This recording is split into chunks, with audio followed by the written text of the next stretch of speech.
Hi guys. I was just wondering lately, how did we go from vampires who are deadly and amoral to Twilight? Or Angel for that matter. Where did things change? We used to take the vampire thing quite seriously. The early vampires, at least in history, weren't bad, they weren't good. They're usually dead family members who came back for a bit to eat. I literally mean they wanted food. Sometimes they wanted booze. And sometimes you didn't give them anything, then they'd take a bite out of you. But there's no trying to take over the world, nothing about legions to the devil. Early fairy tales, whether they were about vampires or about ghosts or about, I don't know, let's pick, yeah, Little Red Riding Hood. Let's pick that. The earliest version of Red Riding Hood was, I believe, a French story passed down from generation to generation, an oral tradition. And the story goes like this. Red Riding Hood goes to take food to her grandmother or whatnot, takes a walk in the forest. The wolf eats her, the end. Moral of the story, if there is one, life sucks. Many people had many children. None of them really survived to adulthood most of the time. Remembering in this time period, early Europe, adulthood is 12, 13, 14. Many people might live to 30 or 40. I would be probably accused of witchcraft being 41 at this point and still having most of my eyesight, my hair, no pox, stuff like that. Vampires, ghosts, werewolves. I'm not sure exactly when they showed up. I think Romans were actually talking about werewolves and stuff like that.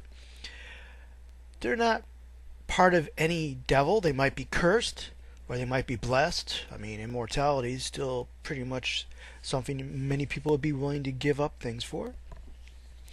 But vampires as evil, we're probably not going to get to that until they start writing them down and making stories out of them. Novels.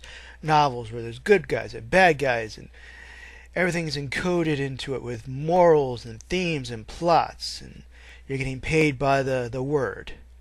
So we're not really going to see something about good versus evil until we start seeing the vampires on the page.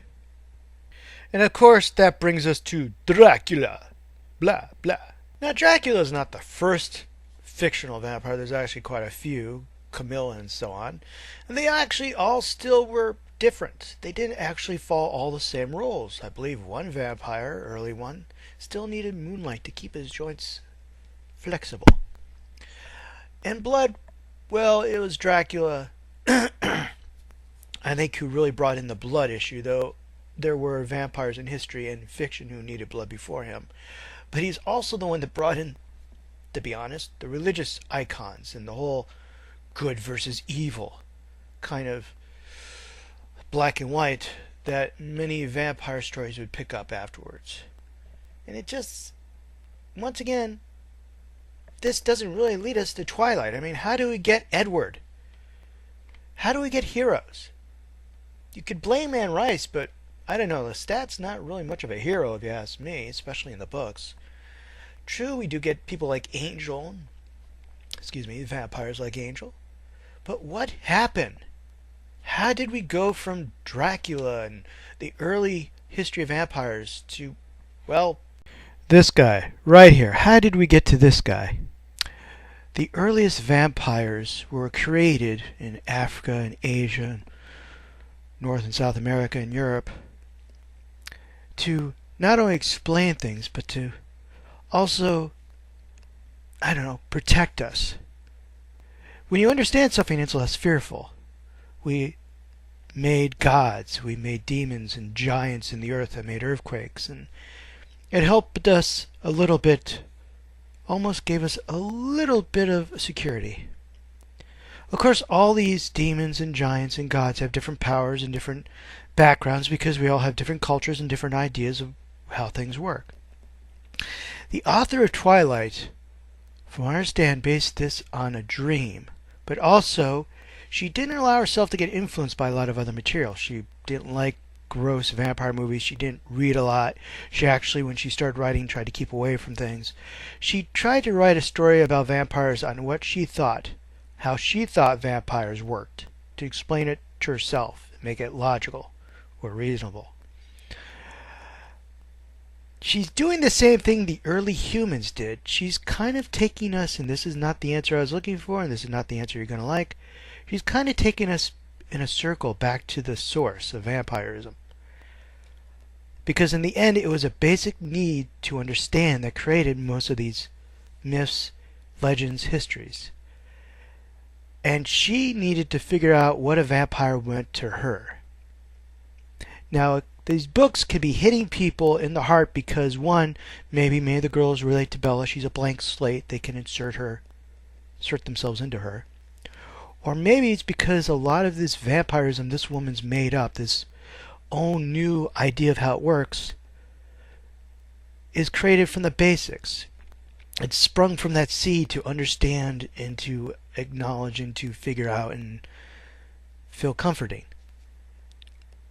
That might be why Edward is hitting so many strings with so many people. Maybe.